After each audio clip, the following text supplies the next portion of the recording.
Turn your eyes upon Jesus.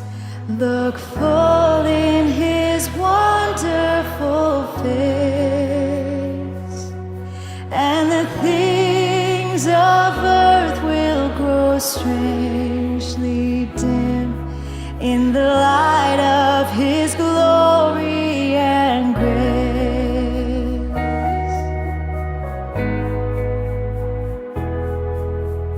Turn your eyes to the hillside where justice and mercy embrace.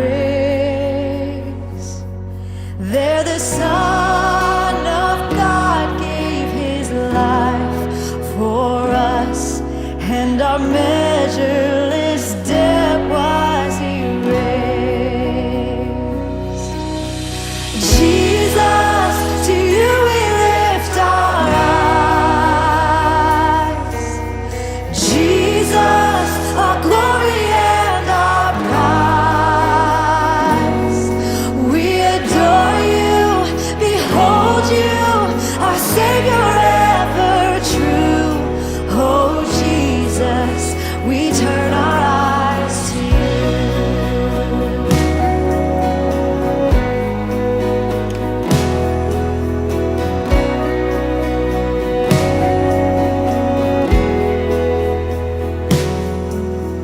Turn your eyes to the morning and see Christ the Lion away. What a glorious dawn! Fear of death is gone, for we carry his life in our veins. Jesus, to you we lift our eyes. Jesus, our glory and our prize. We adore you, behold you, our Savior ever true. Oh Jesus, we turn our eyes to you.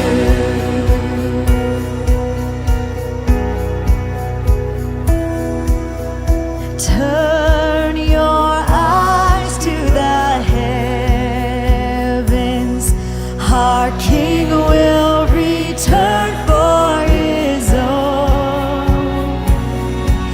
Every knee will bow, every tongue will shout, all glory to Jesus alone. Jesus, to you we lift our eyes. Jesus, our glory and our prize. We adore you, behold you, our Savior ever true. Oh Jesus, we turn our eyes to you. Jesus, to you we lift our eyes. Jesus, our glory and our prize. We adore you, behold you, our Savior ever true. Oh Jesus, we turn our eyes to you. Oh Jesus, we turn our eyes to you.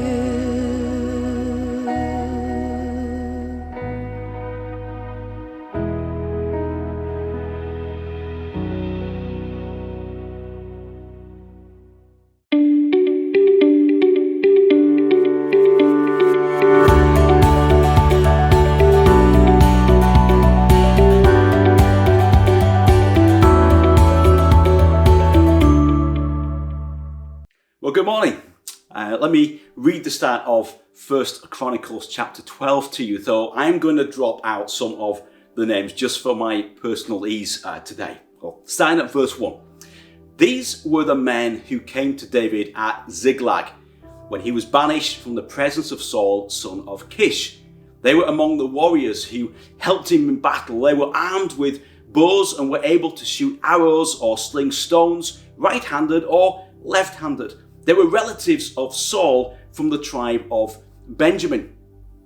Some Gadites defected to David at his stronghold in the wilderness. They were brave warriors, ready for battle and able to handle the shield and the spear. Their faces were the faces of lions, and they were as swift as gazelles in the mountains. These Gadites were army commanders. The least was a match for 100 and the greatest 1,000. It was they who crossed the Jordan in the first month when it was overflowing all its banks, and they were put to flight, everyone living in the valleys to the east and to the west. Other Benjamites and some other men from Judah also came to David in his stronghold.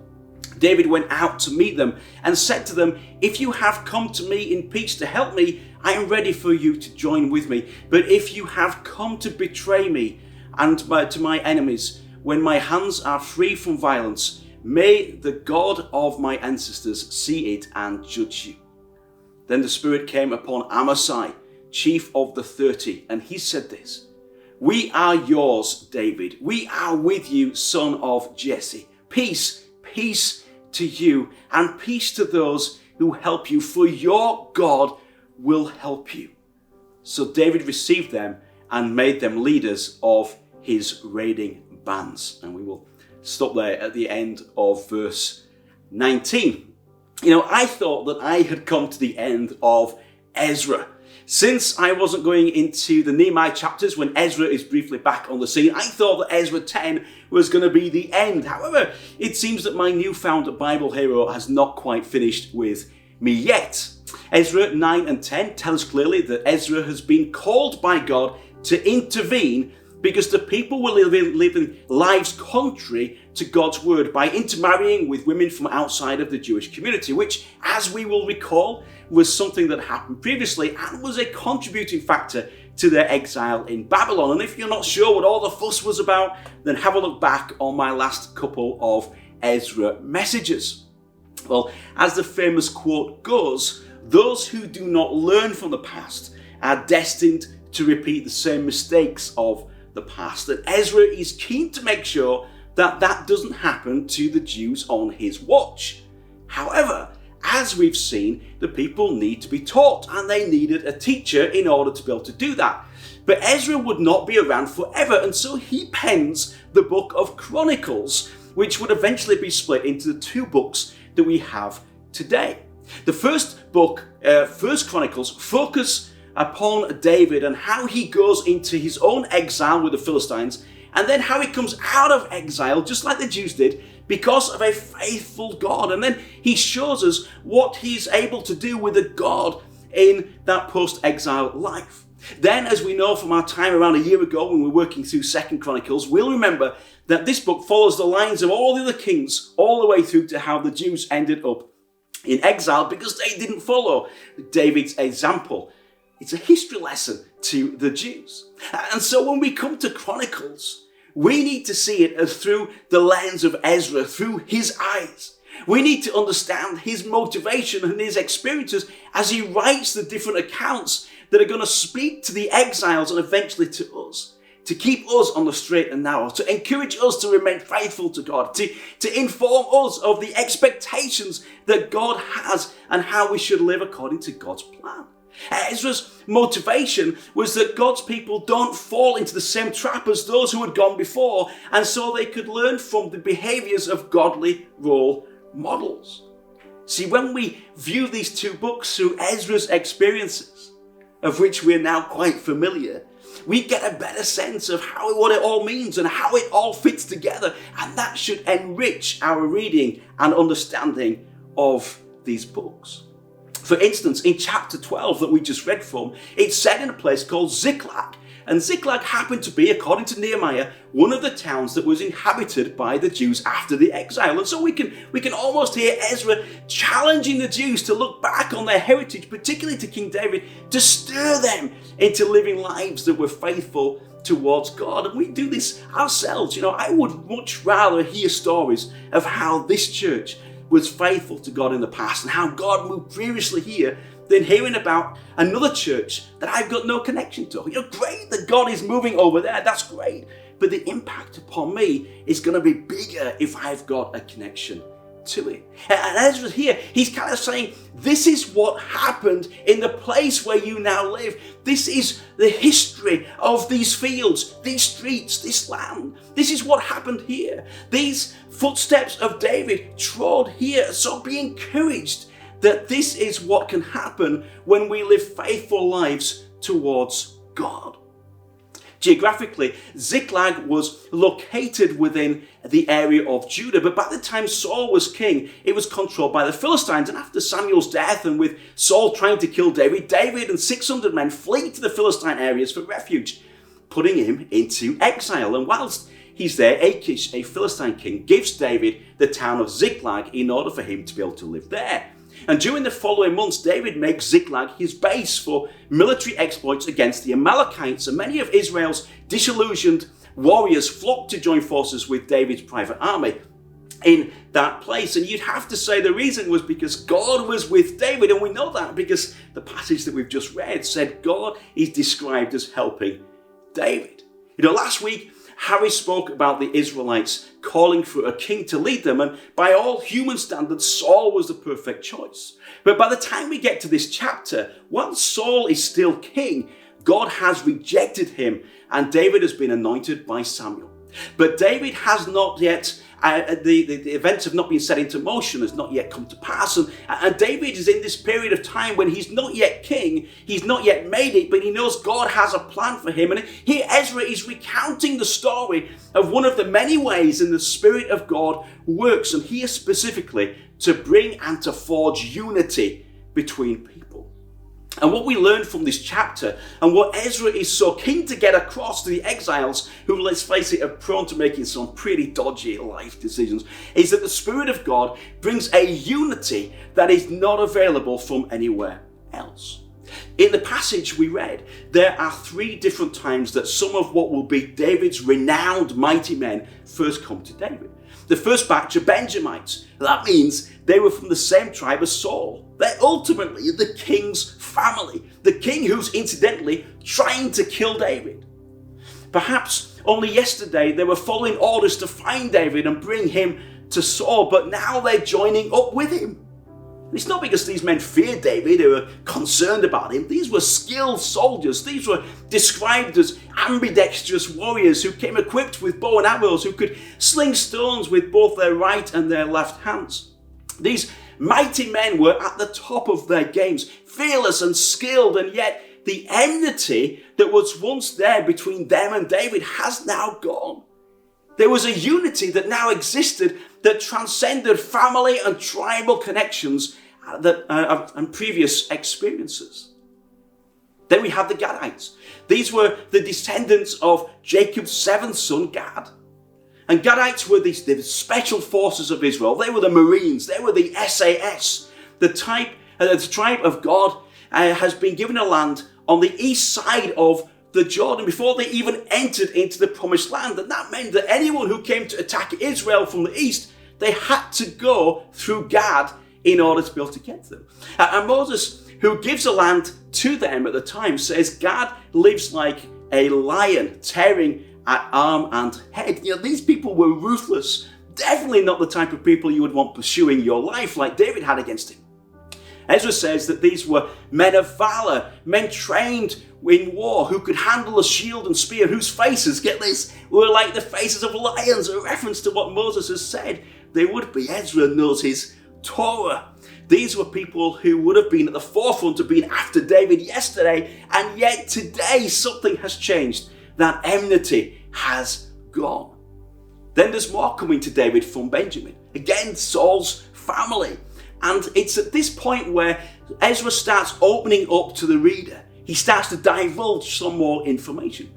See, so far, if we were to read this for the first time, it would be a case for us of what is going on. Why are the mighty and valiant warriors, key people within the king's army, leaving their past of serving Saul and turning their lives over to David, who's in exile and a wanted man by the king? Reading this for the first time, it doesn't make sense. Saul held all the cards. He was the king. But there was something stronger at work. And when this set of Benjamites, they come to David, David actually goes out to meet them. These were the kinsmen of Saul who were looking to have David killed. And he just walks out to meet them. Just imagine the trust that David is currently having in God at this point to step out to what could have been a trap. David, however, knows that God has a plan for him, and so he puts his trust, regardless of the circumstances, into God. And there is a great lesson, if ever there was one, for Ezra to get across to the people. And David says to them that if they've come to help, then there's going to be unity. But if they were planning on betraying him, then God would reveal it. And Amasai, who was the leader of this group, is about to speak, and we read that the Spirit of God came upon him. And he says this: "We are yours, O David. We are with you, O son of Jesse. Peace, peace to you, and peace to him who helps you. Indeed, your God helps you." See, the Spirit of God, speaking through Amasai, confirms that this was not a trap. There would be no betrayal. And those who were once fighting against each other could now stand side by side. We also read 3 times here that there's going to be peace. That doesn't mean the absence of noise, though we could all do with that every so often. No, here the general meaning of this Hebrew word is to enter into a state of wholeness and unity, or a restored relationship. And this is what Amasai is committing to here: a unity with someone that previously there was enmity between.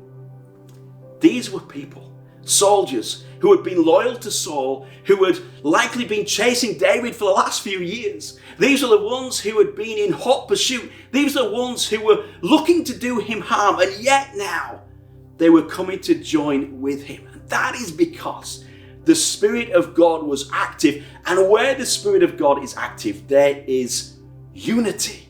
See, unity in the sense that God brings people together who were once at enmity with one another. The Spirit of God draws people not just together, but together in him, around God's plan. The mighty men were at one point with Saul. Now they are in unity and together with David. You know what? That sounds a lot like church to me. A group of people who were once weren't together, but now are together in unity around God's plan. A great example of this is Ananias in the book of Acts. Out of the blue, God speaks to him and tells him that he needs to go and meet with Saul of Tarsus, who happened, coincidentally, to be a Benjamite. I throw that in as a bit of a freebie.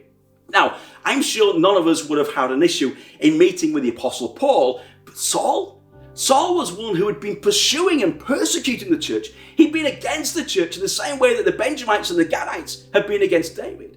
But the Spirit of God had moved upon Saul of Tarsus, and where there was once enmity, now miraculously there was unity. Notice the way in which Ananias responds to this move of God is similar to David, who goes out to meet with Amasai. See, God could have brought Saul to Ananias' house, but he chose not to. Instead, he makes Ananias move from where he was in order to meet with Saul. That took some trust in God to do that. And you know what? Sometimes the Spirit of God might just be taking us out of where we are because he wants us to meet someone. God doesn't always bring us to people for us to be restored often. We have to go where they are. Sometimes that's likely going to mean you're going to need to trust God in order to be able to make that move. But be assured, the Spirit of God brings people together like nothing in the world can. It transcends ages, nations, gender, status, political bias. The Spirit of God is what leads people to lay aside their past experiences and accept someone for who they are now, not what they were before. Because unity in God, that the Spirit of God has forged, is more important than personal preference. See, David, he could have said to Amasai, I don't want you anywhere near me, because only yesterday you were going to do me harm. But what the Spirit of God can do when we trust him is to break through those differences and join us together in an incredible way. See, the person who is currently at enmity with you, who is causing you all sorts of grief and problems, who is making your life difficult, who has caused you pain and anguish, that person might be singing God's praise next Sunday beside you. And for that reason, Paul tells us we do not fight against flesh and blood, because they may well be your fellow believers soon. Instead, we pray for them, that God would reveal Jesus to them so the Spirit of God could bring them into unity with you. Because that's what the Spirit of God does.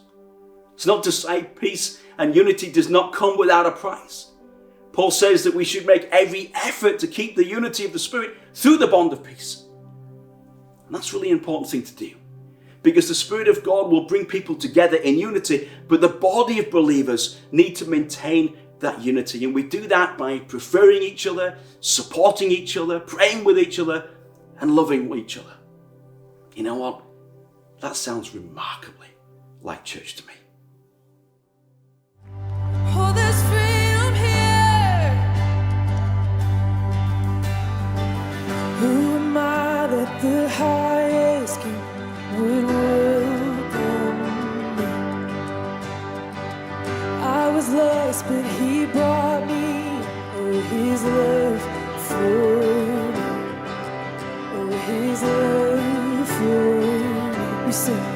Who the sun sets free, oh, is free indeed. I'm a child of God, yes I am. Free lost, he has ransomed, his grace runs out. While I was a slave to sin, Jesus died for. Come on, sing that again. Yes, he died for me. Yeah. Who the Son sets free, oh, is free indeed. I'm a child of God, yes I am. In my Father's house, there's a place for me. I'm a child of God, yes I am. I know I am chosen, not forsaken. I am who you say I am. We say you are for me, not against me. I am who you say. I am chosen, not forsaken. I am who you say I am. You are for me, not against me. I am who you say I am. Oh, I am who you say I am. Who the Son sets free, oh, is free indeed. I'm a child of God, yes I am. In my Father's house, there's a place for me. I'm a child of God, yes I am. In my Father's house, there's a place for me. I'm a child of God, yes I am.